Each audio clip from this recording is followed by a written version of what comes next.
Stranger in Time, Chapter 11. Lily huddled with May in the doorway of a nearby laundry. "Is there a back way into your family's apartment?" she asked. May shook her head. "It's just a single room behind the store. There's a window, but I'm not sure I'd fit." "What if the back alley is guarded?" "We could check." Lily slipped out from the doorway and ducked into the alley behind the Wong store. A soldier on a horse stood guard at the far end of the street. He was facing the other way. "Don't make a sound," Lily whispered. She was thankful now that the little canary didn't sing. They slipped from doorway to doorway until they were behind the store. "All right." May took a deep breath and started across the street. Lily pulled her back.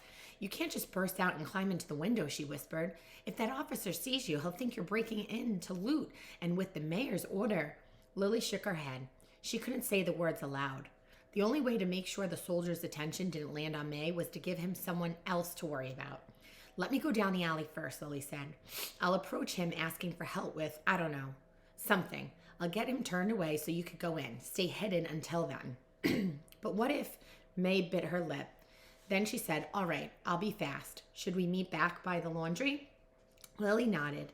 "Be safe." She looked down at the ranger and whispered, "Ready, dog? You're coming with me." Rangel nuzzled Lily's hand and followed her into the alley.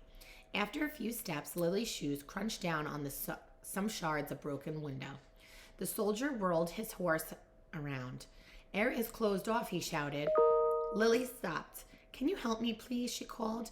I saw some men looting shops." She pointed past the soldier away from the Wong store. "I could show you." The officer frowned. He started towards Lily, but then turned back and looked up and down the street. "Come here," he called. Lily's heart thumped so hard she felt as if the earth might be shaking again. Ranger nudged her hand and then walked to the soldier.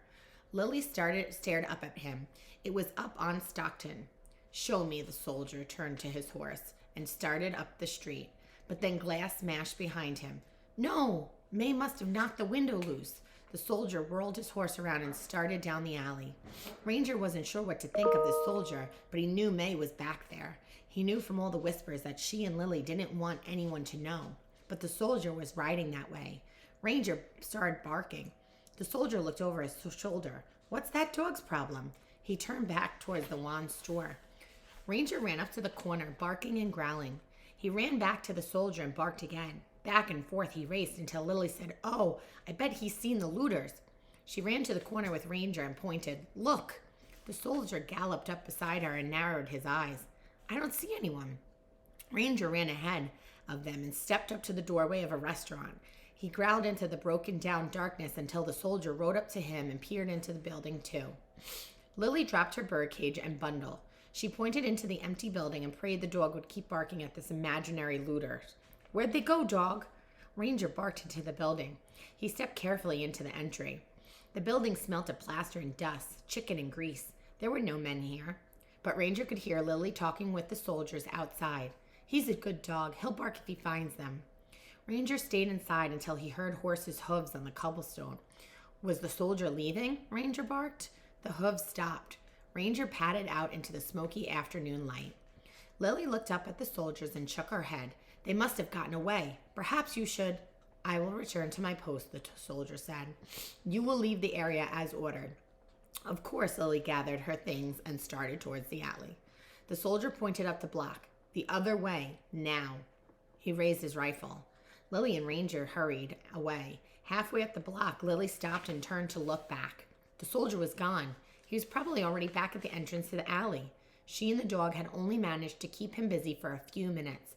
Had it been long enough for May to get the papers and slip away? Lily led the dog around the block. She circled back to the laundry where she and May had agreed to meet. The doorway was empty. The street was littered with bricks and glass as usual, but Ranger spotted something else wedged in the cobblestone. He trotted over and found a tiny cloth doll.